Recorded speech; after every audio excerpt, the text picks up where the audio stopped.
Welcome back. Glad y'all came back for round two. Yeah, week number 2 of Some Assembly Required. If you were here last week or you listened to the message online, you know that we're talking about relationships, and particularly we're talking about marriage relationships.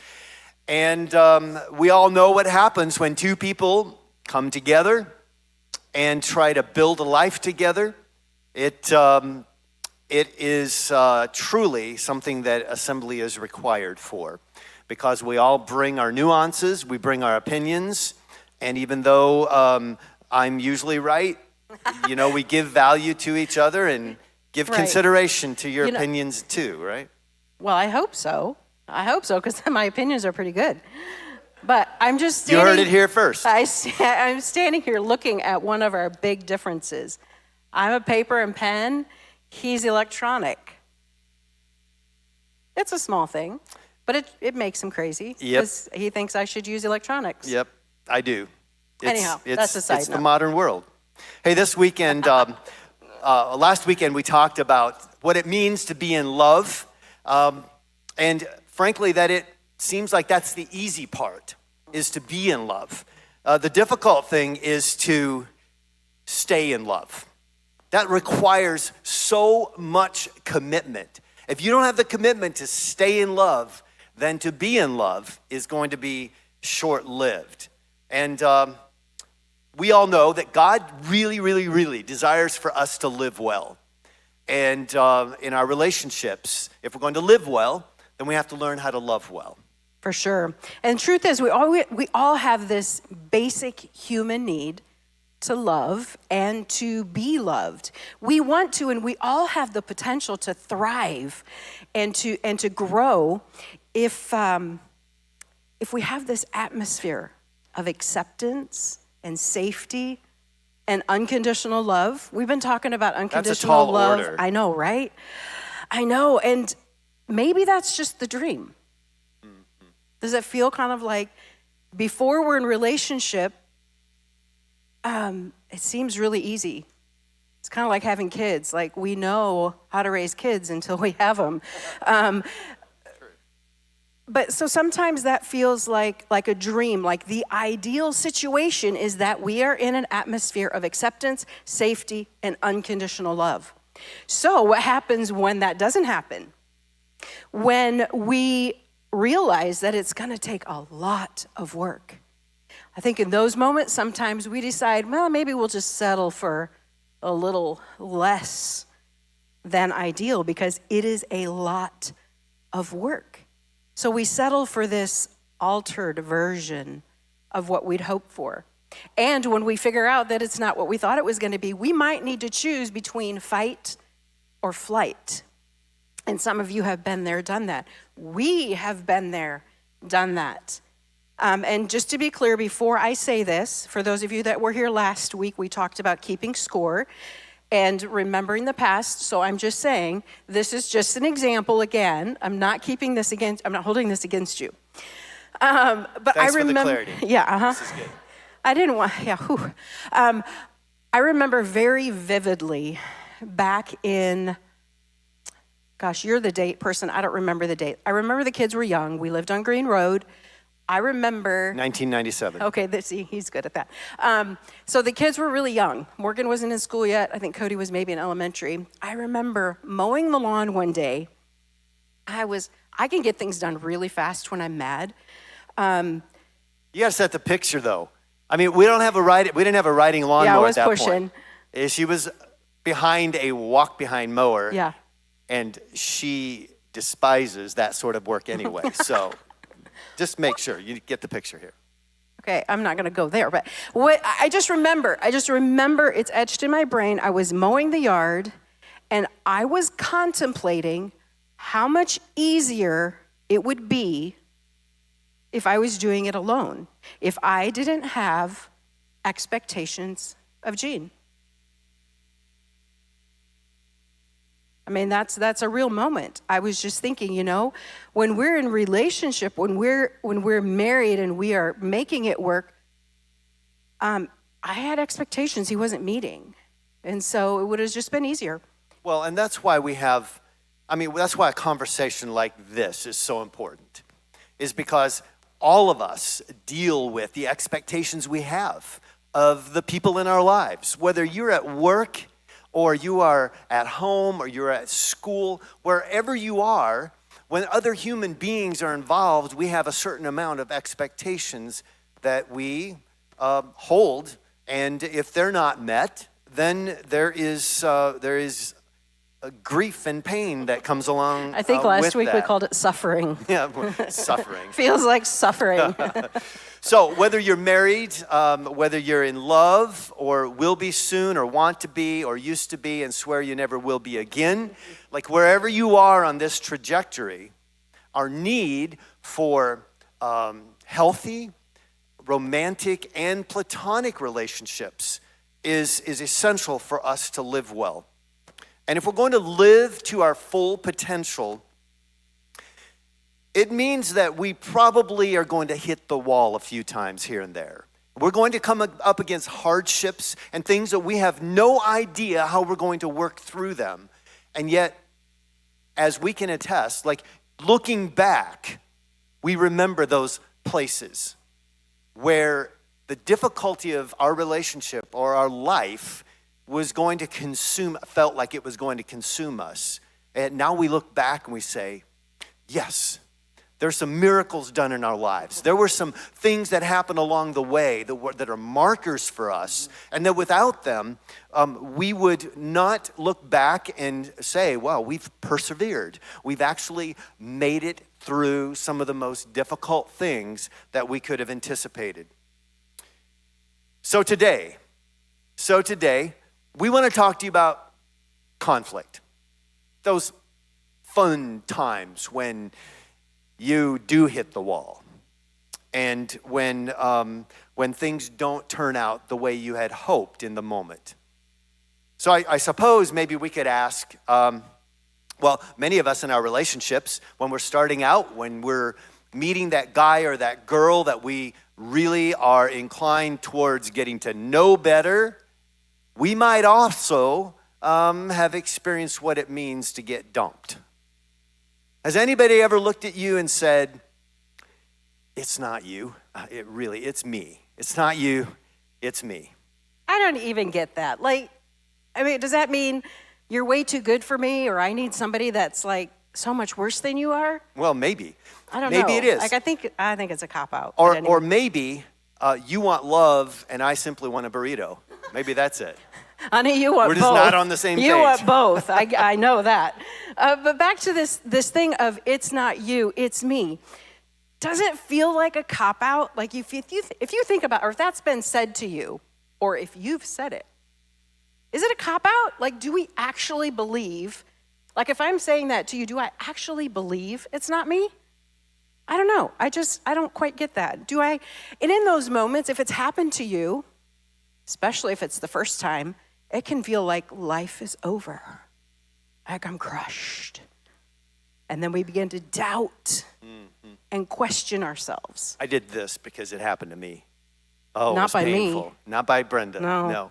But it was painful. Oh, man. So if you put your eggs all in one basket, like if you are all in, and this is the relationship for you, and you're 16 years old, I was 17 years old, and She was clearly not the right one.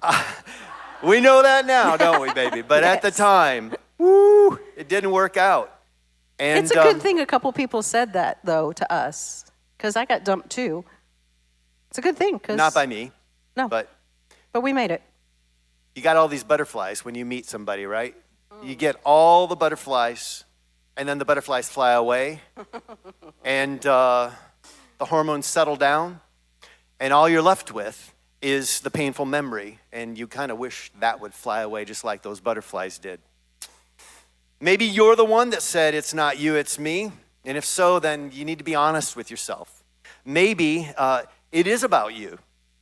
See, there are several ways that Brenda and I, we encounter conflict when we, in our own lives and also in the lives of the couples that we meet with. And some of those ways are, if you stay in conflict long enough without resolution, if you aren't trying to work through it, you will begin to feel contempt.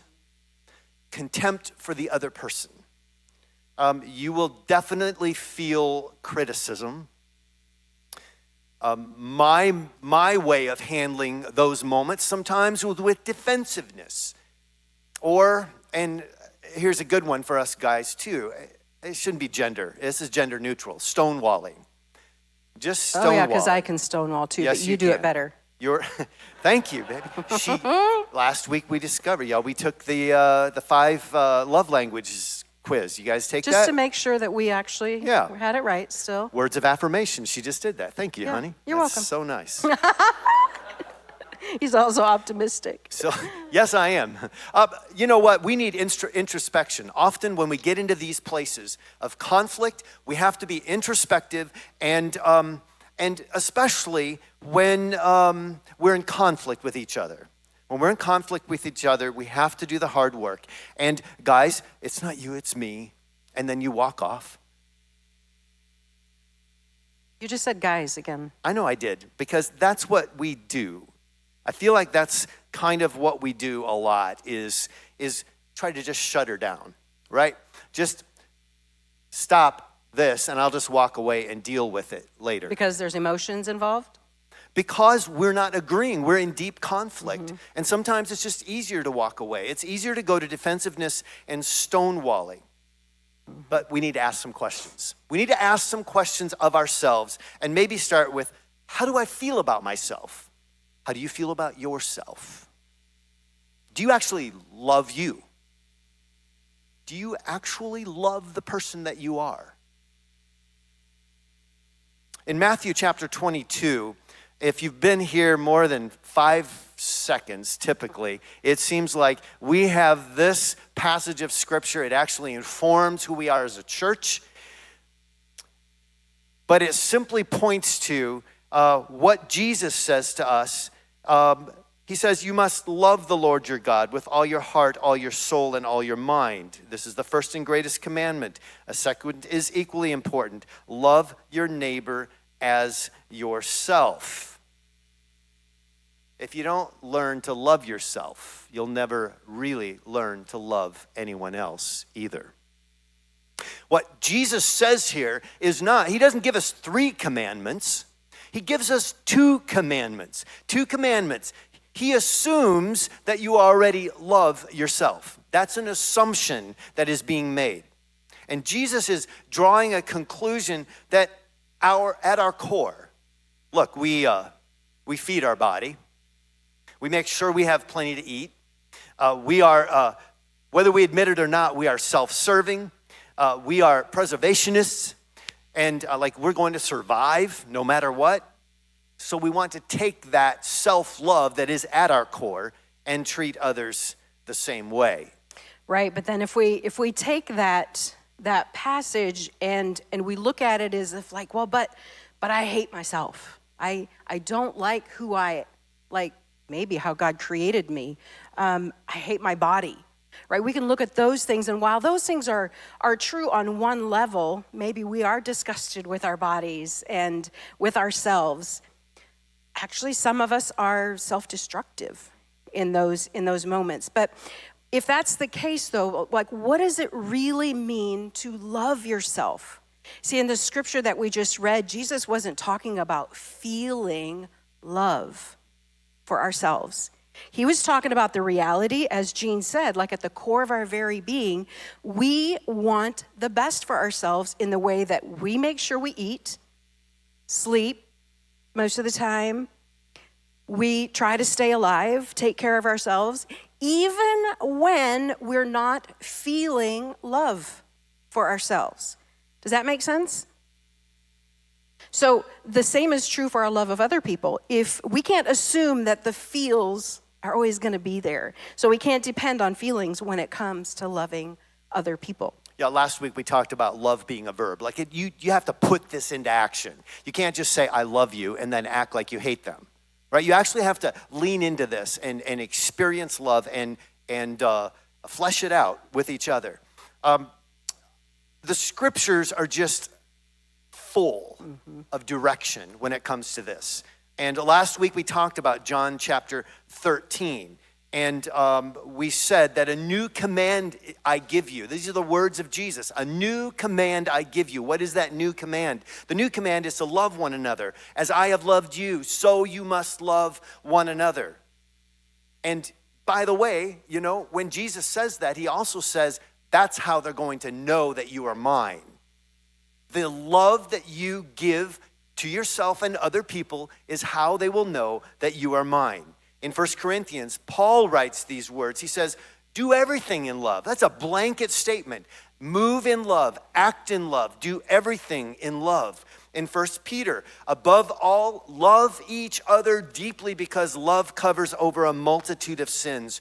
Wow, that's a powerful verse. That's a powerful word for someone this morning to know that even though our sins are plenty, even though they are great, love covers over a multitude of sin.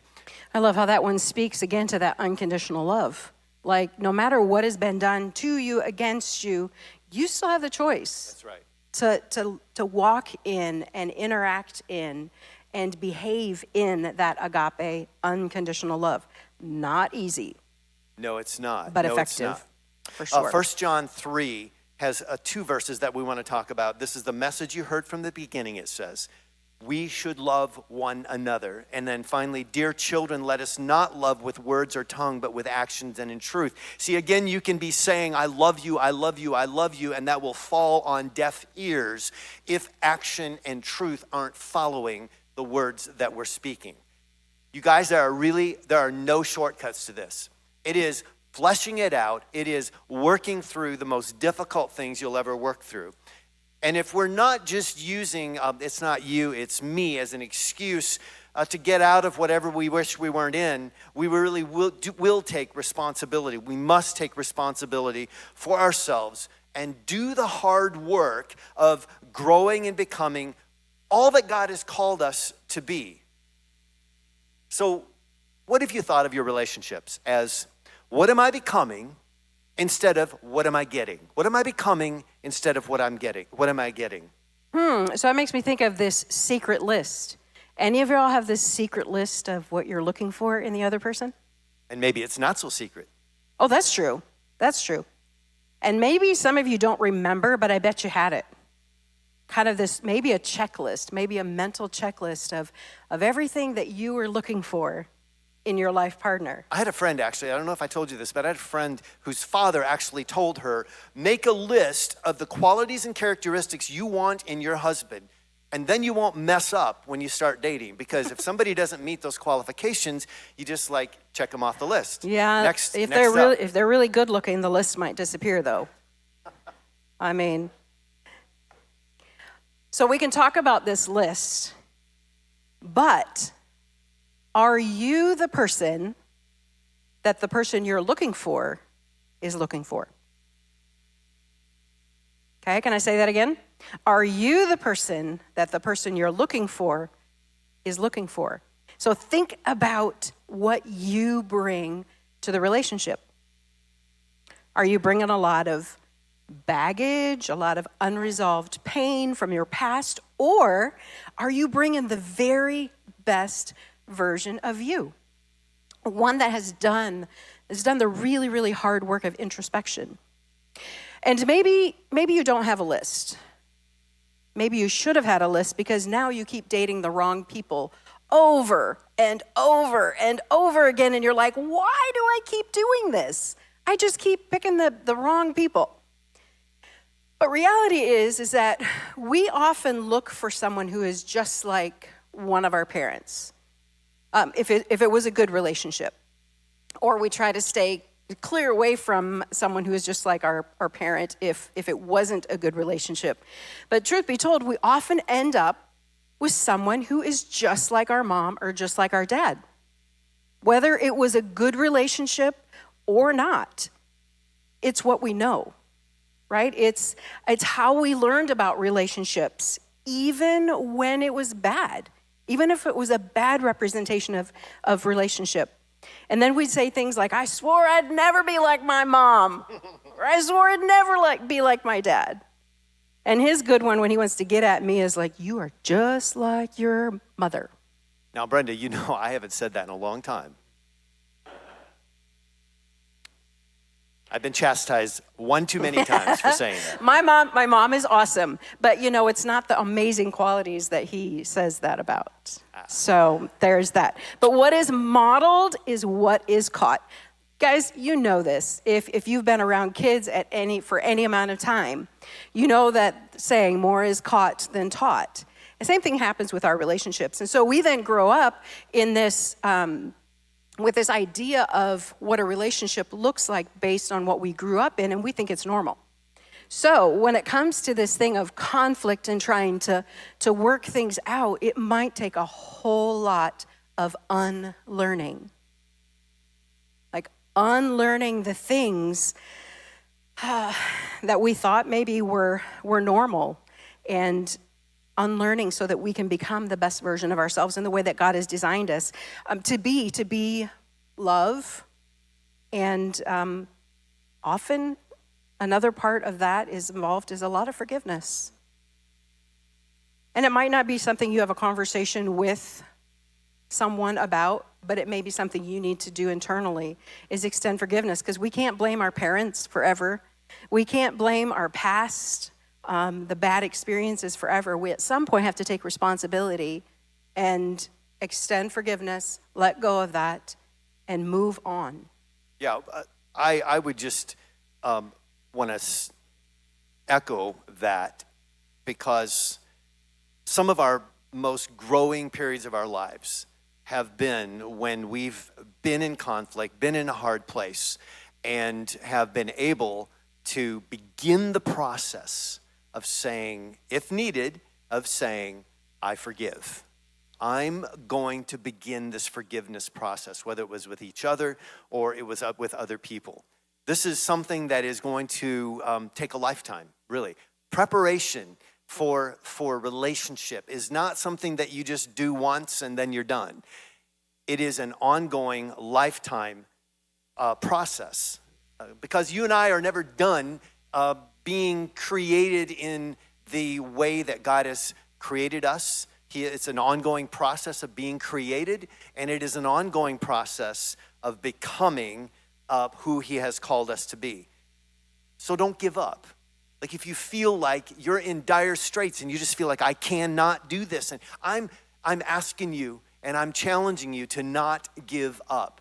The Apostle Paul again in 1 Corinthians says, like, be on your guard, stand firm in the faith, be courageous, be strong. We can read those scriptures and we can say, yeah, great, that's for my spiritual life. And I'm telling you, it is for all of your life.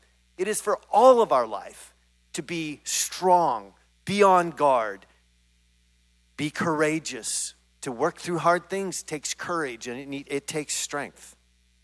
This means that you can't just put it in cruise control and expect to get to the destination, that you can just, like, it'll just work out. How many times have you said, oh, don't worry about it, it'll just work out?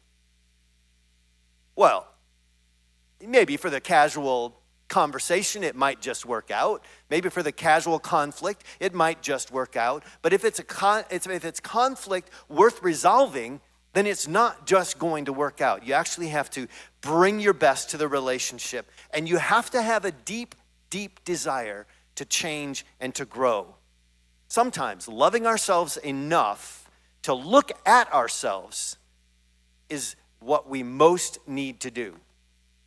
We might need to do some right sizing in the ways that we think, the way that we live, the way that we talk.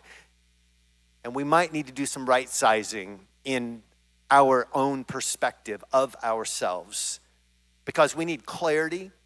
And when we have clarity, we bring value to our relationships. To become is the goal that we're after, and that goal is never attained. You keep becoming until you die. My dad is 85 years old. My mom's 85 years old, and they are still becoming. They would tell you they are still becoming all that God has called them to be. They have not arrived at 85. So that can feel discouraging if anybody is thinking, oh my goodness, So don't be discouraged in that. But I think we can be encouraged in that's going to be a rhythm. right? That's just going to be a rhythm in our life, as there's constantly going to be things. If we are being intentional about loving others, about loving ourselves, there's going to be this tension, and it's just going to be this constant thing of, oops, there's another way I need to grow. So not to be like, oh, here we go again. It's like, okay, here we go again. I can do this. So I hope you can be encouraged in that. So again, are you the person, okay, I got to say this again. Are you the person you are looking for is looking for? And while we're at it, so we talk a lot about this thing of love. Talk about falling in love. I just wonder about that. I don't even like that, because we are saying that love is a choice. And if we're saying it's falling, then maybe we're hooked on a feeling. There's a song about that. There is? We call that chemistry, don't we? We do, but what's the song? It's not coming to me right now, but I know there's a song like that. There's a song for everything, right? If I tried to sing it, it wouldn't come out okay. well. Well, and maybe you have this obsession with this feeling of love. It just kind of pulls you in like Hallmark Channel or a chick flick. But love is more than chemistry. Yeah. It's way more than chemistry. It's a choice. Like, for example, you might not like your spouse very much some days. That's the part I'm saying is the chemistry, is the like. But I still choose love every day, just to clarify that. So great relationships are built on a decision to love. Not Fair on enough? Emotional dependency. Yes. Yes. Don't depend on the feels. But the feels is where we go first. All right, so what kind of person are you looking for?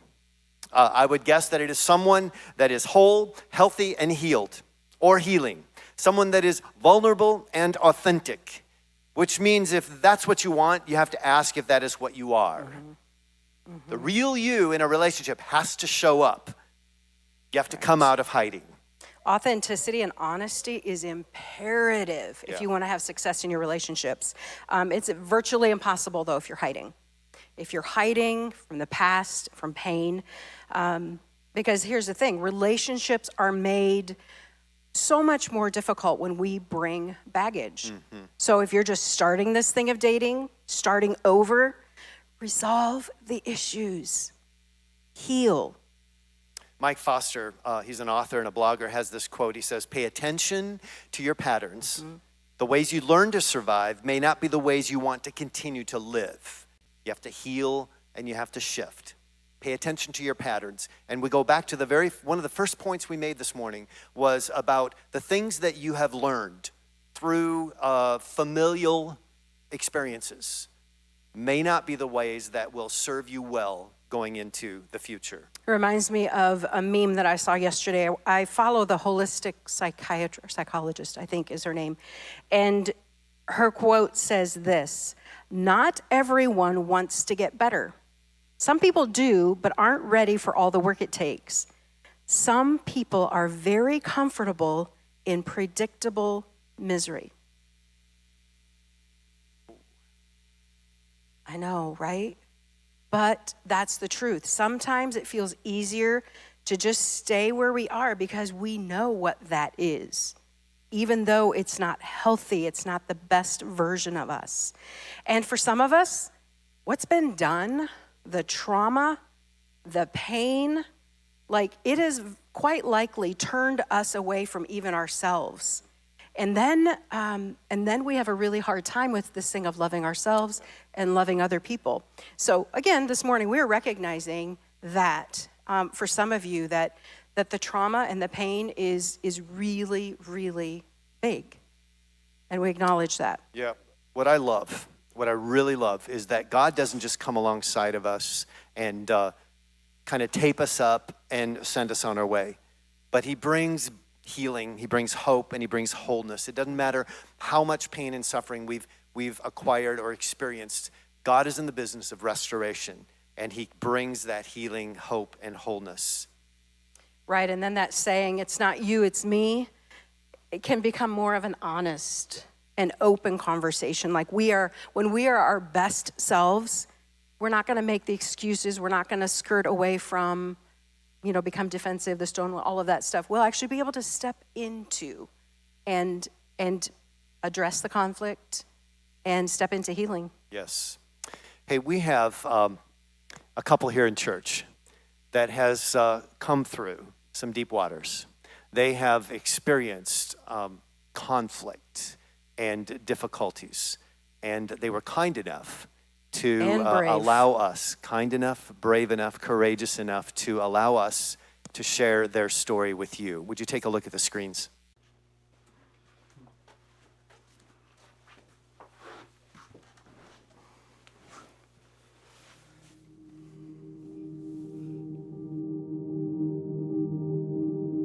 We've been married for about 8.5 years. It's been, for the most part, pretty good, I would say.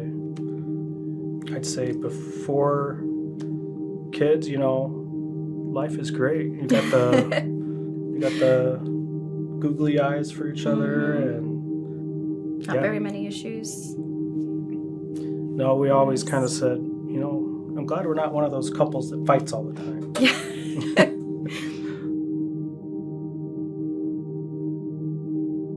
I always wanted 2 kids, a boy and a girl, and that worked out perfect. Thank you, Jesus. And I just figured we'd just grow up together, go on family vacations, just enjoy each other's company. And overall, I think we've done a great job at that. But there's a lot more reality that sunk in after the fact of having that second kid, I think, is when the struggles truly started to come for us. I think we've said before that it's almost like we became roommates that were taking care of 2 kids. You just start to focus more on survival mode, focusing on supporting your children, taking care of them. And we kind of started to lose track of each other and our marriage as well. It almost felt somewhat like a postpartum depression for me. I didn't necessarily know that that's what it was, but I tried to ask him for help. I knew I needed to seek out some type of help, but he just said, we're just going through a rough patch, we'll get through it. So we tried that route, and well, that wasn't working. So what about a year later or so is when I just decided I had enough and I wasn't happy. And I came home and said, I just think that we need to separate. He can be stubborn sometimes. And so he's like, nope, that's not gonna happen. We'll get help. We're gonna figure this out. I reached out to my close friends at Restore, and talked to Gene, and he recommended Marriage Matters. Luckily, I convinced her to not leave me right away and stick around to at least try. Started meeting with our coaches probably about a week later, maybe 2 weeks later. After 2 or 3 sessions with our coaches is when it's really started to change for us together as a couple. We started to we did a date night here and there, whereas before I think it was several months without any date without the kids. So just having that quality time with each other also helped open that up.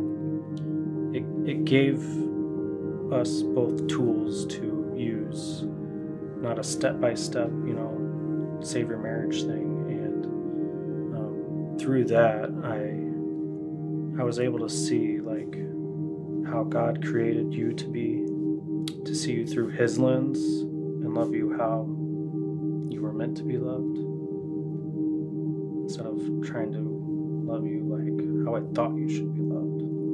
It almost felt like I could see Patrick as who I once married, whereas before we started those sessions, it didn't feel like the same person that I married. You were struggling just as much. And after all of those sessions, being able to communicate and just open up those lines and know how you perceive love and how I can show you love the way that you want to be loved. I could just see that joy coming back in your eyes too, and that just, I think that helped us as well. Yeah. We would both, I think, highly recommend doing this before you get to crisis mode like we did. 100%. Like, if we would have done it the year before when she just mentioned, she's kind of feeling some resentment towards me. We told our coaches at the end, after we've just seen so much improvement, a complete 180 in our marriage, we just suggested to them that we would recommend it for anyone that is just starting to have a family, just because that is a huge dynamic change on how you parent. Just having that regroup for your own marriage, just as a refresher, is huge, just to keep things alive and fresh.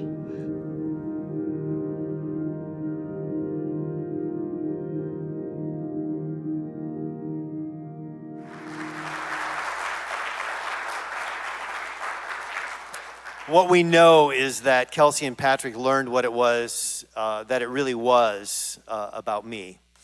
It was about me, first of all. And their ability to be accountable for what they were responsible for is a key to building these happy, healthy relationships. But we have to look inward first. If we want to be in a healthy relationship, then health comes by really being honest with ourselves. And stop telling ourselves lies and stop believing the lies that may have been told about us. We need to align with Jesus first. And when we do, we can expect that what we bring to the relationship really has the potential for creating beauty. It is God who calls us into relationship. He calls us out of despair and hopelessness and into the future that we're created to love. And love looks like protection and trust and hope. And love looks like perseverance. Would you stand with us? Our prayer team is going to be up front, as they always are during the last part of the service here. And I just want to speak to any of you this morning that are maybe feeling stuck. Maybe you're feeling some despair, or maybe you've just been dumped. Maybe you're feeling hopeless. Maybe you're the one that's looking for love in all the wrong places. But this morning, if you need to make the choice to do the hard thing, to look at yourself, that introspection. Maybe it is to reach out and get help, to get healing from the past, from pain, from trauma. Let's just talk to Jesus about it. Our prayer ministry team is pretty awesome. They might not know everything about love, but they can certainly connect you to the one who does. So this morning, whatever it is, actually this last song we're singing is The Blessing. So maybe for you, it's your family coming up for just a prayer of blessing. Doesn't mean that if you come up here, your marriage is in dire straits. But maybe this morning, a blessing is what you need. Let's pray. God, I thank you. I thank you for your beautiful example of love and the way you did relationships, the way you loved people in spite of their sin, their past, their pain, the way you saw them just for who they were.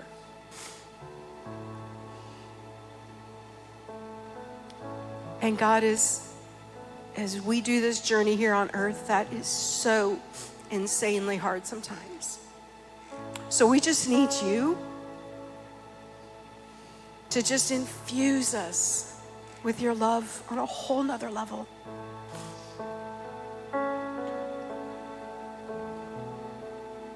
remind us of who we are,